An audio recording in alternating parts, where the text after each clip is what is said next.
भारत ने वादिया कश्मीर को जुल्म बर्बरियत और रियासती दहशतगर्दी की आग में झोंक रखा है। इंसान दुश्मनी का ऐसा कोई हरबा नहीं जो हुकूमत हिंदुस्तान ने मकबूजा जम्मू और कश्मीर में रवा न रखा हो। फूलों और फलों की वादी को धमाकों और बारूद के धुएं में गर्क कर दिया गया है।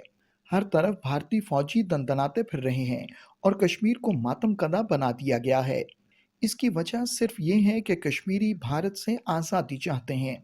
वो भारतीय गुलामी से निजात चाहते हैं। आज़ादी कश्मीरियों का हक है और उन्हें आज़ादी मिलनी चाहिए। Why should they want to be part of India? For what earthly reason? If freedom is what they want, freedom is what they should have. कश्मीरियों की दास्तान आलम बहुत तवील है। हर आने वाली भारतीय हुकूमत ने कश्मीर पर अपने नाजायज कब्जे को दवाम बख्शने के लिए गैर इंसानी हरबे इस्तेमाल किए। काले कवानीन का निफाज करते हुए कश्मीरियों की मबनी बरहक जद्दोजहद आज़ादी को दबाने की कोशिश की। लेकिन नरेंद्र मोदी के हुकूमत में आने के बाद तो चश्मे फलक ने मजालिम के वो मनाजर देखे जिनकी मिसाल नहीं मिलती।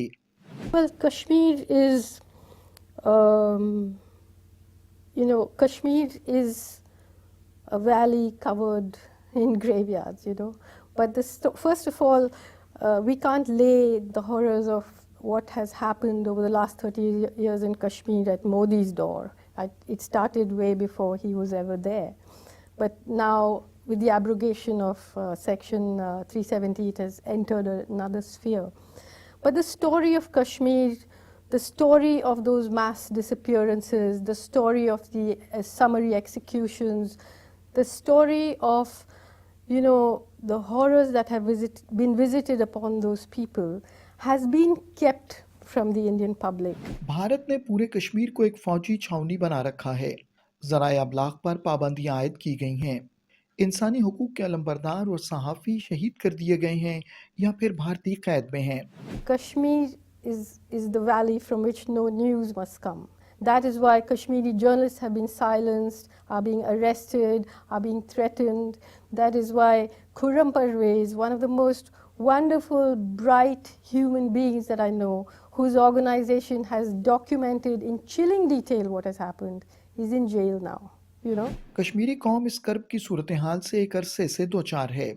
कश्मीरियों की तीसरी बल्कि चौथी नस्ल ने भारतीय गुलामी में आंखें खोली हैं, लेकिन अब मोदी की सरपरस्ती में हिंदू इंतहा पसंदों के मजालिम इंतहाओं को छूने लगे हैं।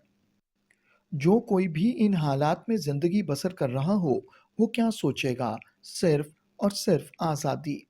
कश्मीर जल रहा है। कश्मीरी भारतीय जुल्म बर्बरियत का शिकार बन रहे हैं। उनकी ज़मीनें छीनी जा रही हैं। घरों को तबाह किया जा रहा है। उनके प्यारों को शहीद किया जा रहा है। तो क्या अब भी कश्मीरी आज़ादी नहीं चाहेंगे? If you were in their position, what would you think of? What would you want? What would you dream of? What would you desire? You're saying they dream of freedom. Yes. अक़वाम आलम को अपने ज़ाती मफादात बालाए ताक रखकर इंसानियत की बका की खातिर भारत पर जोर देना चाहिए कि वो कश्मीर में मजालिम का सिलसिला फिल फौर बंद करे और कश्मीरियों को उनका हक़ खुद इरादियत दिलाए।